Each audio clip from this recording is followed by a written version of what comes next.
Film ini dimulai dengan seorang pengusaha cerdas yang diam-diam direkam saat membocorkan informasi sensitif tentang kelompok berbahaya setelah pertemuannya. Saat ia menuju mobil, tiba-tiba sebuah jeep menabraknya. Ia mencoba melarikan diri, tetapi jeep lain mendorong mobilnya keluar dari garasi parkir. Cerita beralih kepada Jamal, seorang guru bahasa Inggris, yang sedang merayakan hari jadi bersama istrinya, Laura, yang seorang musisi. Saat mereka menikmati perayaan tersebut, berita tentang kematian pengusaha itu muncul. Meskipun kota semakin kacau, mereka tetap bahagia dan mengakhiri malam dengan berdansa bersama teman-teman seperti Will, Jimmy, sang kepala sekolah, dan istrinya. Malam itu, Jamal memberikan Laura kalung sebagai tanda cintanya yang abadi. Keesokan harinya, setelah bekerja, Jamal dan Jimmy bermain catur seperti biasa, sementara Laura menyelesaikan latihan orkestranya. Tiba-tiba, seorang pria muncul, mengeluarkan pistol, dan menculik Laura. Laura berusaha melawan, tetapi ia diserang dengan kasar dan dibawa ke kursi belakang mobil penculiknya. Setelah mengucapkan selamat tinggal kepada Jimmy, Jamal menerima pesan cemas di teleponnya, dan bergegas ke rumah sakit. Di sana, ia menemukan Laura terluka parah dan hampir tidak sadarkan diri. Jimmy dan Trudy, teman mereka, datang untuk mendukungnya. Jimmy yakin bahwa polisi akan menangkap pelakunya dan berjanji untuk membantu dengan cara apapun. Saat menunggu sendirian, seorang pria berjas mendekati Jamal dan mengungkapkan simpatinya kepada Laura. Pria itu memperkenalkan diri sebagai Simon, yang mengaku pernah mengalami hal serupa. Simon mengetahui bahwa penyerang Laura adalah Haji, seorang penjahat terkenal yang telah lolos dari keadilan berkali-kali. Simon menawarkan untuk mengurus Haji dengan syarat bahwa Jamal mungkin diminta bantuan kecil di masa depan. Meski ragu, dorongan untuk membalas dendam membuat Jamal setuju.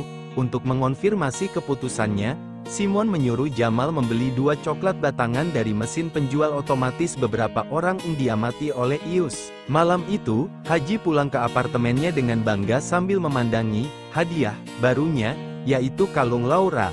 Namun, kepuasan Haji terganggu ketika seorang pria bertopeng menyerbu masuk, bersenjatakan pistol. Meskipun Haji berusaha melawan, ia kalah dan dibunuh.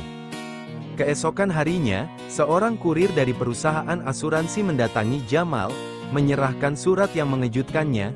Di dalamnya terdapat foto mayat Haji serta kalung Laura. Jamal memberitahu Laura, yang menangis lega. Namun, trauma yang mendalam masih membekas di diri Laura. La mendesak Jamal untuk mengganti kunci dan memasang teralis di jendela. 6 bulan kemudian, Laura masih bergumul dengan dampak traumatis. La ingin membeli senjata, tetapi Jamal menolak. Tanpa Laura mulai mengetahuan Jamal, Il pelajaran menembak dan membeli semprotan. Suatu malam di sebuah bar, Jamal mendapat telepon dari Simon yang memintanya bertemu. Simon memberinya amplop dan menyuruh Jamal memasukkannya ke dalam kotak surat pada waktu tertentu. Keesokan harinya, Jamal pergi ke kebun binatang dan mendapat telepon yang memintanya membuka amplop itu. Di dalamnya terdapat foto seorang pria bersama keluarganya dan nomor telepon. Simon menginstruksikan Jamal untuk mengawasi pria itu dan melaporkan dengan kata sandi, kelinci putih yang lapar melompat. Jamal mengikuti keluarga pria itu di kebun binatang, tetapi tidak menemukan targetnya.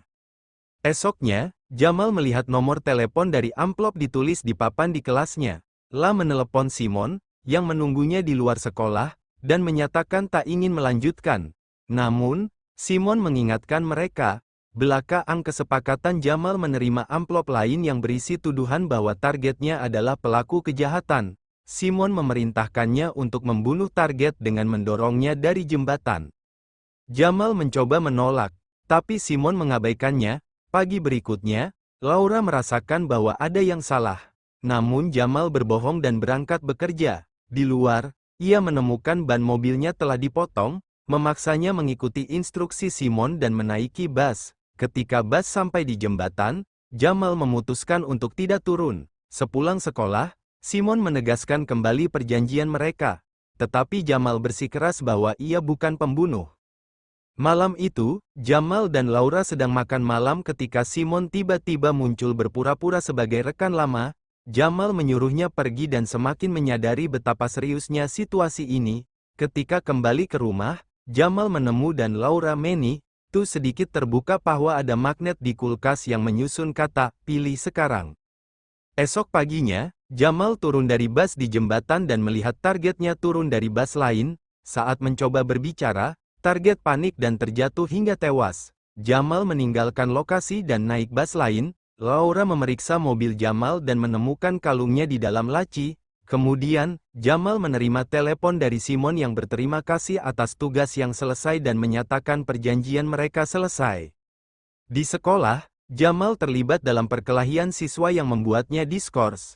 Di rumah, Laura mengonfrontasinya tentang kalung itu, tetapi Jamal menolak memberi penjelasan. Tak lama, dua detektif tiba dan menangkapnya atas tuduhan pembunuhan. Mereka menunjukkan rekaman pengawasan yang menunjukkan Jamal bersama korban di jembatan dan V yang memperlit. Ari kebun binatang Jamal mengikuti keluarga korban. Setelah latihan musiknya, Laura berusaha menelepon Jamal, tetapi polisi yang menjawab. Jamal menggunakan telepon umum untuk meninggalkan pesan pada Trudy bagi Laura. Keesokan harinya, Jamal pergi ke sekolah menengah Alan dan mengetahui bahwa korban adalah seorang jurnalis investigasi. La juga mencuri ide korban saat menghadiri pemakaman. Melalui penyelidikannya, Jamal menyadari bahwa Simon adalah bagian dari kelompok main hakim sendiri yang membunuh Alan untuk menghentikan penyelidikannya. Saat Jamal menyelinap ke tempat latihan Laura, polisi tiba, dan Jamal berhasil melarikan diri dengan cepat. La mencuri dokumen Alan dan menemukan kwitansi pom bensin yang lokasi tempat penyimpanan. Jamal masuk ke unit penyimpanan dan menemukan bukti penting di sana. Setelah pengejaran berkecepatan tinggi dengan polisi, Jamal berhasil kabur dan menemukan rekaman yang menunjukkan pertemuan Simon dengan Jimmy. Jamal menghadapi Jimmy, yang mengaku bahwa ia bergabung dengan organisasi Simon setelah kematian saudaranya. Jamal kemudian menghubungi Simon dan membuat kesepakatan untuk bertemu di stadion selama acara rally. Namun, Jimmy malah melacak Laura dan menculiknya. Di stadion, Simon menunjukkan foto Laura yang disekap dan memaksa Jamal mengikutinya ke mal kosong. Di sana, pertarungan sengit antara mereka terjadi, dan dalam kekacauan tersebut, Laura berhasil melarikan diri dan menembak Simon. Letnan polisi tiba dan memberitahu bahwa Simon dan Jimmy telah saling membunuh. Jamal dan Laura pergi bersama, dan akhirnya, Jamal dibebaskan dari semua tuduhan setelah kebenaran tentang kematian Alan dipublikasikan. Saat ia menyerahkan rekaman Alan kepada reporter, ia berpesan dengan kalimat, "Kelinci yang lapar melompat," dan pergi. Pesan moral dari cerita ini adalah, jika ada orang asing misterius yang menawarkan solusi cepat atas masalahmu, lebih baik tetap memilih jalan yang biasa dan mengandalkan bantuan profesional itu jauh lebih aman.